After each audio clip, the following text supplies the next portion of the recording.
can get the symmetries. So my hypothesis is if you do it in Blender, you have to think the same about your architecture, but you can't explicate it. So you see how to make it drastic. So this is the example. You find this extensive tutorial in YouTube, this 100-minute tutorial. So there's a certain structure, and you see here the outline of the building. So the construction, the modules here, so the cameras, and so on. Then we have, for example, explicit, and then the stage is separate. Then we have these cameras. We can go to these cameras and go. So then we can add different layers. So and here, and then we have different modules here, and we have different layouts. So these are different versions of the whole thing. So then we can have nice renderings. You see, all this is very complicated. We have to know. So this is here. So go back to the material. So now we have different versions. That's even better. So here you have the prototypes. These are our prototypes. So now you go, for example, to the facade. This is the facade alternative C. And you go for the group, and I say we want to have the facade alternative C in level of detail 1. So do the same with the other facade, level of detail 1. Go here for the next one. So you can change different alternatives for different ways of for different facades. And if we now go back to our layout, so the facade is, so look at this, okay, go back to layout, layout 2, prototypes. If we have some problems here with the facade on level here, so this is our facade, and this should be on level 1. So you see how complicated it is. So depending on what you click, you can do it. And now you see here layout 1, and now we have a different abstraction on that. And you can still have a nice rendering on it. So, but to keep control over, so everything is possible. You can model whatever you like. So it's very powerful. And you have it. So, but you see it's a kind of holistic problem. So you have to click here and here in this combination, turn it in this sequence, and then it works. If not, you have a mess. So this is a drastic example of that. So now I show you how you can get this experience of notation of architectural modeling in Blender. So not to think as the architectural model as a problem of design, which is there. So I prepared, so we first have to create the libraries. So let's then make a cube, and we create an icosphere. So we have the cube, the icosphere, but we are interested not in this architectural thing in our library. It always should be at the point here. We are interested in the name of the mesh. So this is our library of meshes. And we have 2 of them, the cube and we have the icosphere. So now we go for material to make a library and to make, we make one, it's aubergine, here, so, and we create another one which is called raspberry, for example. Here, so the aubergine should be metallic, and the raspberry should be rough. So dumpling. So now we have 2 libraries, one of meshes here, and one of materials, masks here. So we save that. No. As let's go. Don't know the number.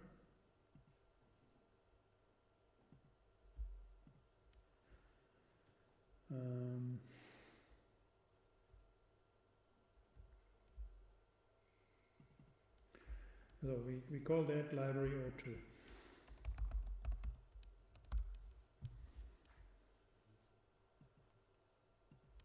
Okay. Now we go for another blender. And we simply don't care about the library anymore. What we have is, we go here and import some code. This is, so I delivered it with the actual tutorials. It's there. There's a Python code. And this, you have, I showed it in the very beginning, very complicated Python commands to control the behavior, automate the behavior of Blender. That these commands, for example, to create an object on a certain layer, in a certain material, and so on. So we simply put that into a Python function with these parameters. So we do it with all the things. So it's not a lot. That's 2 pages of text. Maybe we do not need more. For the camera, for the sun, import a mesh, create a group, create an instance of a group, basic shaders. So this is to make a material, to import the materials, and so on. So that's what needs to be in our folder. And now get another one, and this is our first Python. So this is our directory here. We say where the library is. So our library should be O2 Blender in this directory, but I think I changed the name. Crazy name here.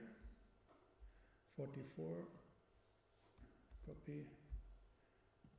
Paste. So this is our directory, library 2. Take this MTP code and start that. So that's it.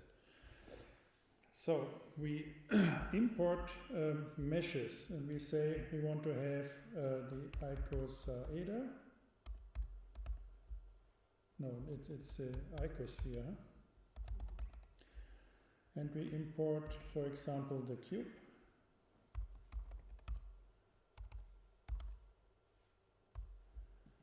We import material aubergine and raspberry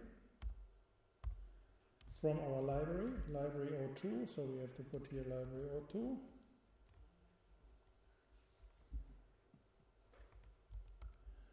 So and then we say we want to create an object. It's called Romeo. It should be of mesh. This should be the actor cube, Paul, aubergine. It should be on scene here, and it should be 101, and then rotation on layer 0. If we run that, we see we have our cube, Romeo. Romeo is cube, so this is the actor, and now this is the role, actor. And this guy here has, no, this is not, okay, we will see. Now go for the 3D view, and here's our Romeo. Yeah, with the color something didn't work.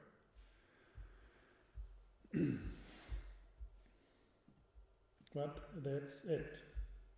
So what you can do is,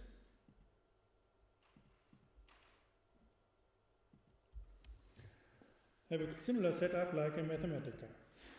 So you organize all your libraries in Blender somewhere. So it's file name here, import that and say I want to have that. You, now we have to check why it is not working. Huh? Simply go here for Raspberry and put another one. Now it's working. There's a misspelling. So now it's Romeo 1 and Romeo is with Raspberry on another place. So we have here, now here they are there. It's inherited because they are both of cube.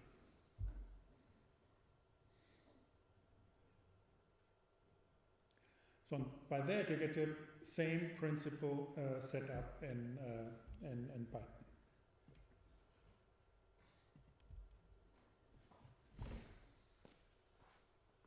And so you have the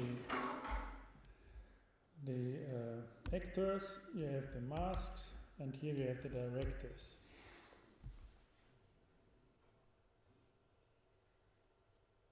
Yeah. Now,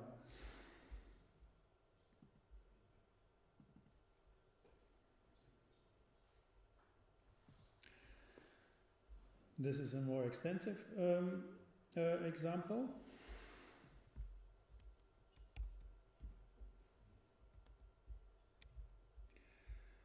So we have this library. The library is a column and a ceiling, so it's the two different objects. They are in a group, and we have two different levels of abstraction. So this is a sketchy one, LOD1. This is the same thing in a more detailed one. This is our library. We have different colors. It's gray plaster, not more. So now we go for the layout here. Oh no, make a new one. Get the code. It's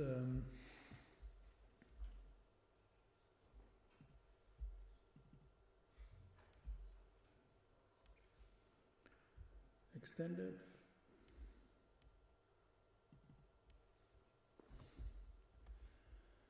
Now we need this again. So we have our library. That's the same like before. Now we have three different layers. You see there's a patch field. We have layer 1, layer 2, layer 3 symbolized. So the first is for our prototypes. The second is for the first floor, the second floor, and the third layer is for combined floors. So we call these combinations of layers, layer 1, layer 2, layer 3. So this is our hierarchical structure of the design. This is our outliner here. We say scene is at the root of all these hierarchies. We want to have a prototype at 0, 0 and on layer 1. We want to have another, which is called building A, as a child of scene, no translation, no rotation on layer 2. We want to have building 1 as parent of floor 1, no translation, no rotation, layer 2. We want to have floor 2 as child of building way, and then we go up 2 units in Z. Layer 2. Yeah? So we put that, yeah. So then we import, then we can put that to 3 because it's floor 2. Meshes, we import the ceiling, which is here. Ceiling is ceiling LOD2, column LOD2. We can put it, yeah. Simply take that away. So import the meshes, ceiling and column. We import the materials, white plaster, grey plaster. We create a group, which is a module 1 of column and ceiling. We create this object here, create group object with name CO2 on with ceiling as an instance of ceiling in white plaster on the prototype level. No translation, no rotation on layer 1, on the prototype layer, as part of the module A. Do the same with the column, another material, as part of module A. So module A is on the prototype layer, and it's this what you have in front of the new buildings. You always have a prototypical element of facade, so that you can see whether it looks like in the bright sun or in spring, and so that people can check whether it works, and you see all the details and so on. These are the prototypes. And now we have these prototypes on layer 1, and we have 2 elements on this prototype called module A. So now we assemble this building. So we say module A should be named instance on floor 1, 0, layer 2. Then another instance of this module, an offset of 3 in Y, an offset of 3 in X on layer 2. And then on floor 2, again this module on layer 3. Very simple structure. So if we run that, you have it. Building 1, prototypes. Prototypes, CO1, CO2 here. Building, floor 1, floor 2. Here, all the instances, 3 of them, instance O1, so here the 3, and this. And if you look at it, this is a prototype, this is layer 1, this is layer 2, and this is a combined layer.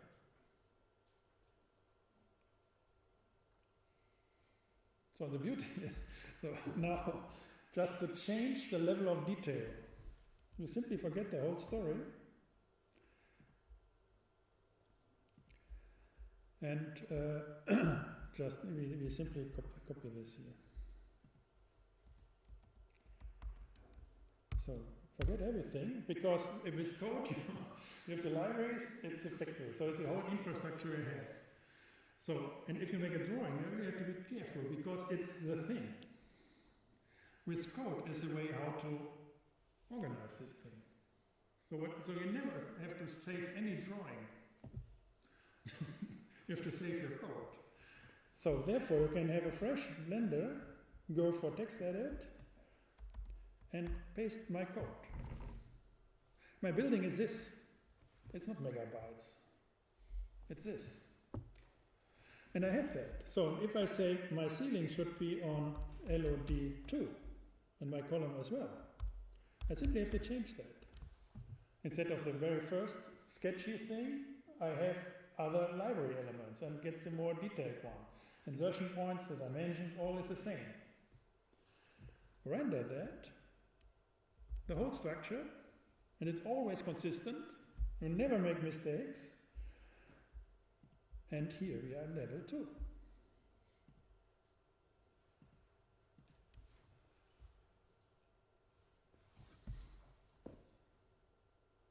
That's okay, huh?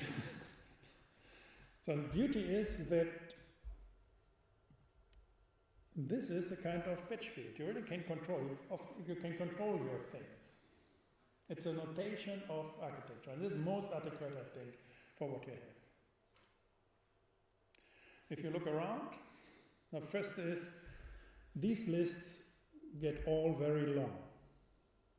Yeah, of course, you have hundreds of them, thousands of them. The same with these. But you see, for example, here, the whole power of a good programming language is at your hand to organize that. That you keep, as we've seen here with the LOD. So you have the variable, and then you don't have to look that it's in different place and don't forget and so on. So you simply make a variable and then you collect the thing. So you have, for example, the LOD simply can be, it's one place. So organize it, write something, how to do it, how it is meant, and so on, and then you're done. It's clear. And then you can concentrate on the development and refinement of the elements, or you can say, I want to have another alternative in my layout, which simply says I have to get this different. The rest is stable. So the same, of course, you can make programs for that here. Then you get very short lines in organizing these things. I will show you another example how it works. So, but this is a very principle, and I hope you get the idea and get interested in it. I think this is a notation of architecture. If you look around, I think most of it is, so if you have it, so if you think objects as scalable, so that it doesn't, so like these panels, for example, so that it's always these panels, but they are not of the same size. So, but you can give them parameters so that they can adapt. But then the principles are very clear. So you have always repetitions of the same thing. And 98% of what's going on here in this room, and if you go throughout the city, it's always like that. Buildings are repetitions. So repetition means you have to control the assembly of things, which means transportation in X and Y, and rotation and buff. Next thing, buff. Next thing, buff. And you have to keep control over that. A delicate thing is what I think is walls. We have it there. On conventional buildings, you have these walls. They are kind of amorph. I would think that we will have this example. I think we have time for that. That you have, what you're really interested in is in the rooms, which is an abstract concept. It's a kind of master geometry. You are inside of a room, or you have the outer shape of a house, or you are inside the room. So this, I would say, is the master geometry. So it's a kind of skeleton. And then within this skeleton, you apply certain elements. The windows, the doors, the lamps, the cabling, the basin, whatever you like. So you're interested in the surface of your room. And then you have an aggregate of rooms. And these rooms are abstract concepts. Then you apply, like here, you have, the concept is a room, so it's a master geometry. This is a problem of design, to get these corners proper. So you can design that. Then within this design, you apply elements. So and then the walls is somehow the glue, so it's a kind of filling of the rest. So it's gluing between rooms. That's it. This is what I would say, these are walls.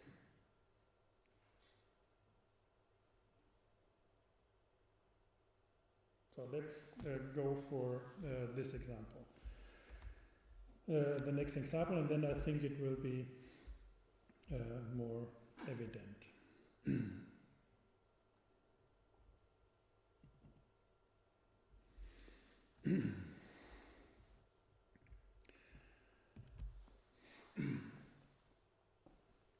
So, 46.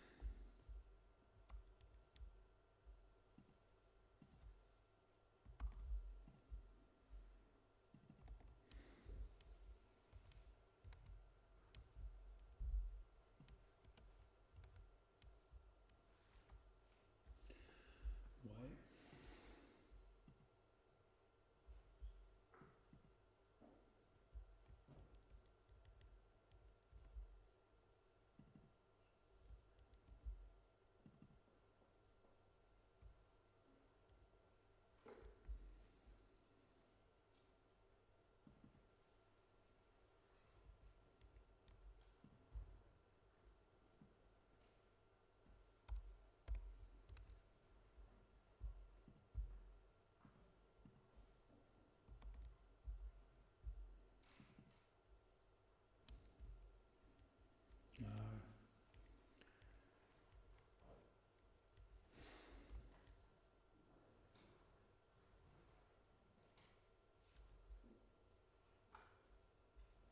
it's 48. It's always work in progress. I'm sorry.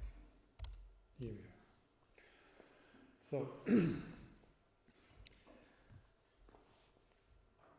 what I did is very similar to this Python thing. I simply wrapped it in Mathematica.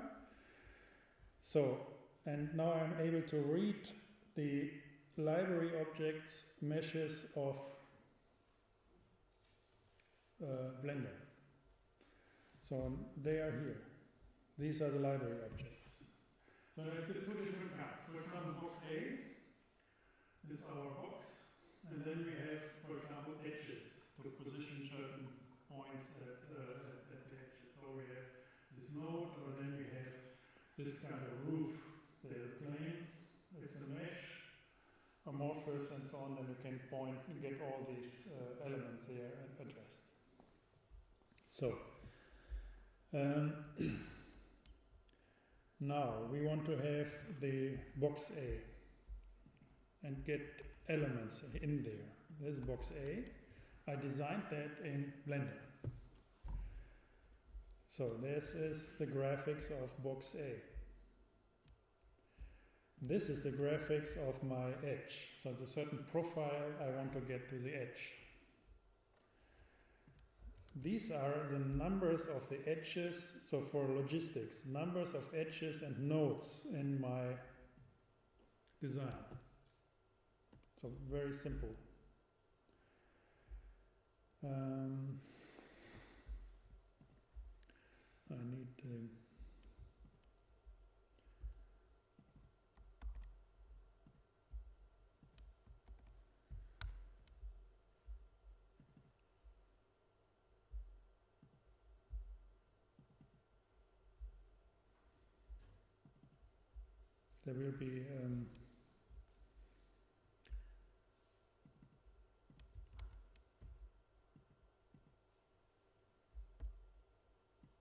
there will be a tutorial more, but that it would not, I had not been able to finish that in YouTube, and then you get all these code if you like. So now these are the transformations. So this says what is at the first edge. So I can say I want to have the first edge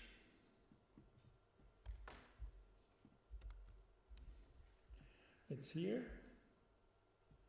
If I want to, whatever it is, if I want to assembly it at edge number 1, where is it? Somewhere here. If I want to assemble it here, these are the the coordinates. So this is here. The first one is transformation and rotation, and this is a scale. And I want to have an inset of 0.1 units. So if we make it for all. So now go for graphics, edge, node, need node B, neutral, B, box A, it's here.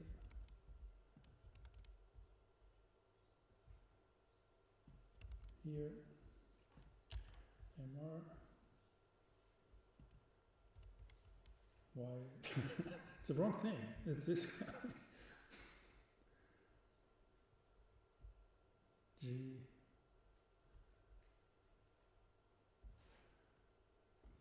MR, where is MR? Box A.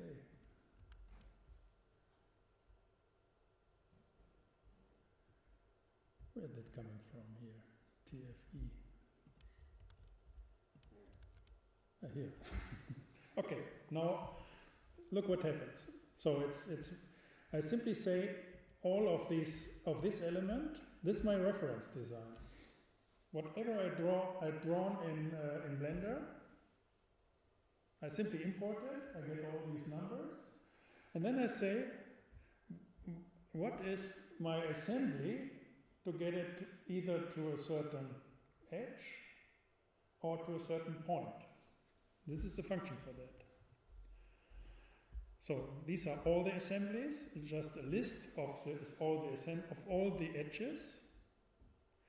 So then I simply have this most graphic. You see this graphics like we had, we can systematize it as well.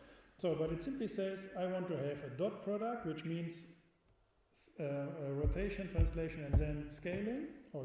So we simply combine these two transformations, this is dot, on the whole list, and we want to have the edge element and have the graphics of it. So this is my function. So the rest is infrastructure. So, but this is my function plus this. I don't need more. To get all these things cut in a proper length and positioned in a geometry, in a master geometry.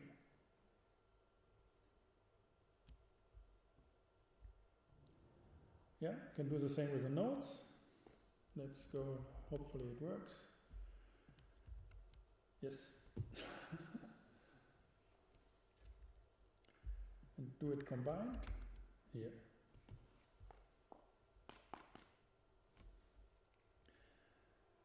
And this is now the code to get it back to Blender, and then we have it back in Blender. So this is like we'd seen in Blender.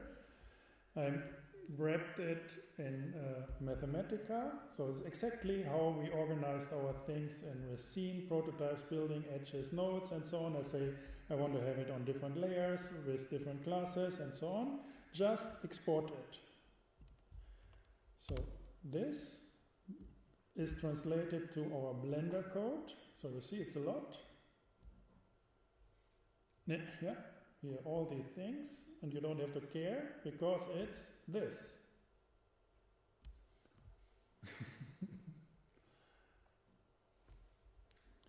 And this hopefully can be we have imported then in Blender, and you are there in the proper structure and so on. So what you have is this code to do it on any master geometry. So if I feed it with this master geometry, which is plane instead of node, instead of box. So I don't only have to change it here. So I say plane, another master geometry. Then it's this. I can keep that. We have numbers here, which is kind of nonsense. So, and look at this. So this takes a little time because there are hundreds of objects. So, and here we are. It's still 2 lines of code.